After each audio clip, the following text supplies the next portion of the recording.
Hello, everyone. Welcome to day 7 of 21.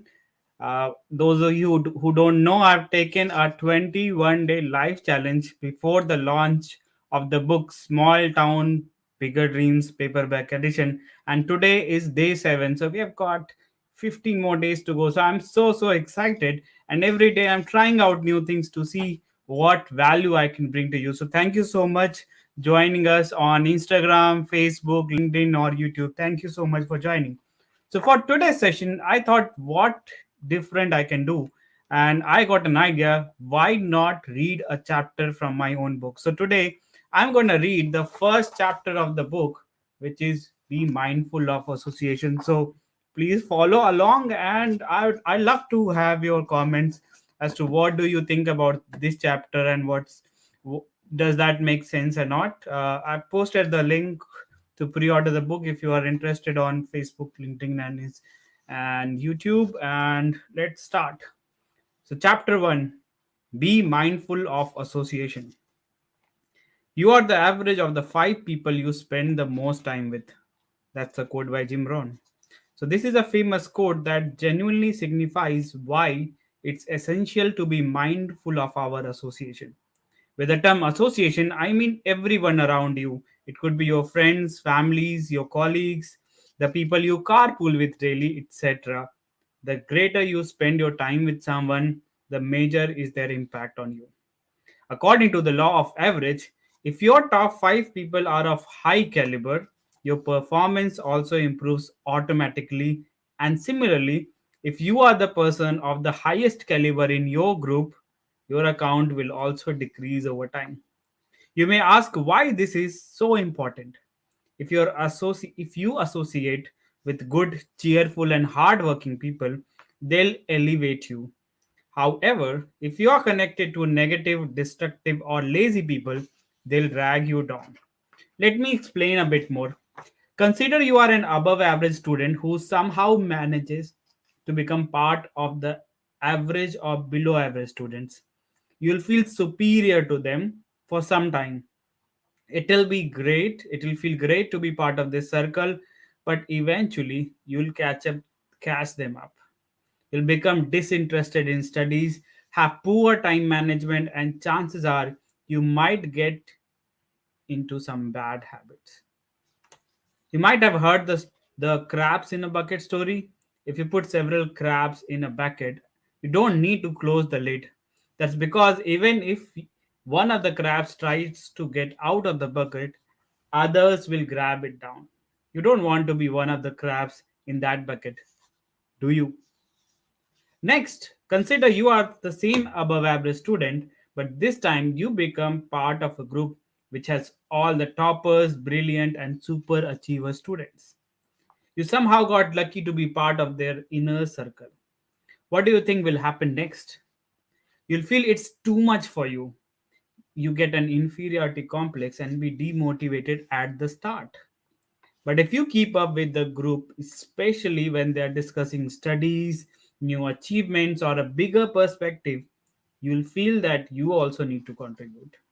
This will in turn drive you to go to the extra mile, study a bit more, learn a new thing, achieve a new few more milestones. This is where growth will happen. Who you chat with, who you call, and who you spend most of the time with truly impact your life trajectory. My late grandfather, who I admire and get inspired from, used to say, your early association in life determines how your rest of life will carve out. It was gruesome to hear that as a teenager. He was strict on who we are hanging out with. Every time I was late from school, college, or friends' visit, he would grill me about why it took me so long, why I was late. In my hometown, the locality we didn't used to live in was full of good for nothing kids and men. It made sure we didn't venture out of the house without any apparent purpose. I have had my shares of bad and good association, and it truly impacted how my life changed over the years. I'm starting with the bad one. Who's lazier? When I completed my intermediate from my hometown Jaunpur, I would say I was above average student with lot of potential. I had topped my class, I was confident, I had an excellent feeling for my future ahead. I liked math, physics, and chemistry. I had 80% plus in all these three subjects. Remember, we're talking about the year 2002, and I was part of the UP board where it was not easy to get such good marks. As with any good math student of that time, I also wanted to get into a perfect engineering college. So I had decided to devote next year to the preparation for the engineering entrance exam. I was confident that if not IIT, Indian Institute of Technology, I would go to an NIT, National Institute of Technology, or a reputed government college. My father arranged for me to move to Varanasi, about 60 kilometers from my hometown. Now, this was my first time living out of my hometown, and since I did not know the place, he decided to put me up with his friend's son. And that proved to be the biggest mistake of my career. The person was nice, average in studies, and more importantly, didn't have much interest in participating for engineering entrance exams. Within a few weeks of my association with him, my performance started dropping significantly. Preparing for the entrance exam of excellent engineering was a mammoth task, and I kept on losing interest in studies and didn't study hard. By the end of the year, I managed to get into a decent private college based solely on my performance and not without any donation. We didn't have any money to pay for a management quota seat. To this day, I wonder that had I been careful that year, I would have had a completely different life. Change association to change results. Now, let's share some examples of my good association. After the debacle of preparation year, I became cautious of my association. I chose friends only after precise deliberation with people of good and healthy intention during the engineering studies and afterwards. It's not that I have not had made bad friends, but the law of averages always helped me be on the upper or growth side. My closest friend Manvinder Singh, or Vinci as we call him, has been there with me through thick and thin. We met around 1999 and we are still friends. I gave him a career advice and he not only followed that but also reached a pinnacle in his career. I'm just so proud of his achievements.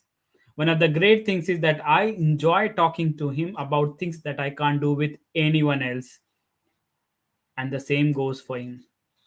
Also, when we meet, we keep on talking so much that this 5 a.m. guy, which you'll read about in morning rituals chapter, who sleeps by 10 and wake up by 5 a.m. or sometimes, yeah, I would sleep by 5 a.m. and wake up, and sometimes on the way back to my place in the metro on Monday. Having associated with him has uplifted my life. Anytime I have anything I need advice for, I know who to contact. So, above was one example of how I deliberately chose with whom to associate. I still have cordial relations with so many friends, relatives, colleagues, etc. Still, I am more mindful of who I choose to keep in my inner circle. How to improve your association. So, you might be thinking about what to do if you feel surrounded by bad association. Let me start by reassuring that there is light at the end of the tunnel. Here are some specific steps you can take to improve your association mindfully. Number 1, see if you can find someone with who you would like to associate more. You might want to get in touch with them in form of having a discussion, getting some tips, engage in their preferred activities. By the way, do not get into stalking someone you admire. That's criminal and not advisable. You need to be subtle and adapt to their practices. Number 2, At times, you may find it is not easy to find such a person, or if there is such a person, he or she is not approachable.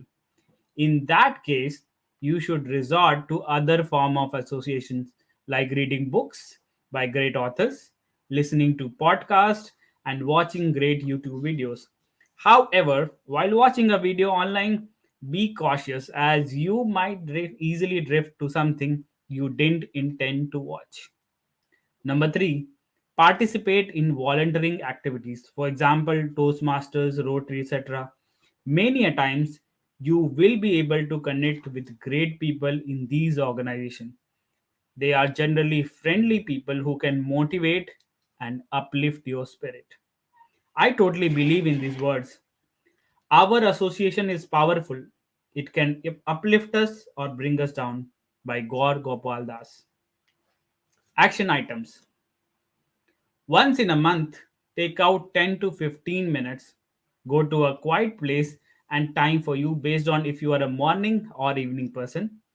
Try to analyze the people and especially with those who you spend the most time. See if they are helping you to learn and grow.